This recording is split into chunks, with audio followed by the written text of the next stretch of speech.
If you're going to consider selling your house this season, something really important that you have to consider is it's really going to be about teeing up your price. The market certainly went through its challenges in 2024. Everybody was waiting for the interest rates to hit the bottom. We did see some interest rate movement throughout the year. Now into 2025, we hear consistent rumors and speculation, which are probably rooted in a lot of truth because we're seeing that movement, that interest rates are going to continue to come down a bit. But then you also have the US potentially tariffs and other things like that, world politics playing into it. And so you have a lot of people right now that are having a lot of trepidation about the market. They're not stepping into it like they maybe would in this, we're not quite in spring, but pre-spring market. And so from that standpoint, certainly price is going to be key.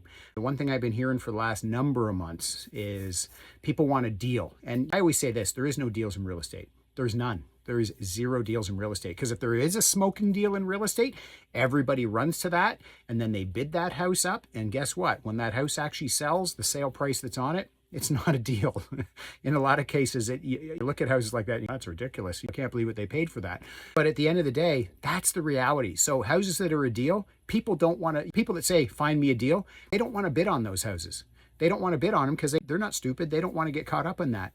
Bidding wars are like a runaway train. So if you want to, deals happen every day in real estate. There's always the deal of the century, the deal of the week, the deal of the month, the deal of the year in real estate happens every single day. And we do that by submitting offers. I always say this to people, you got to put in an offer. I don't care what your offer looks like. Let's put it in, because we don't know what they're going to say on the other side. We don't know what their motivation is to buy or to sell. And at the end of the day, nobody's going to put a gun to your head. They're just going to say no, and they're going to send it back. So that is how deals are made in real estate, is submitting an offer.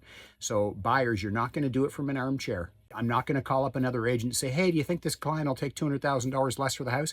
No, you got to put it on paper, because someone's reaction to getting a verbal offer is extremely different to when they actually have an offer in front of them. So my advice, always put it on paper, always put in front of them. I don't care what the number is or what the rest of the criteria of the offer are, but just submit the offer and see what happens. And I guarantee you, if you submit 10 or 20 offers, you're going to get one of them that says yes, because every one of those sellers has got a different level of motivation. And that's what the offer is doing. It's uncovering what their true motivation is to buy or sell.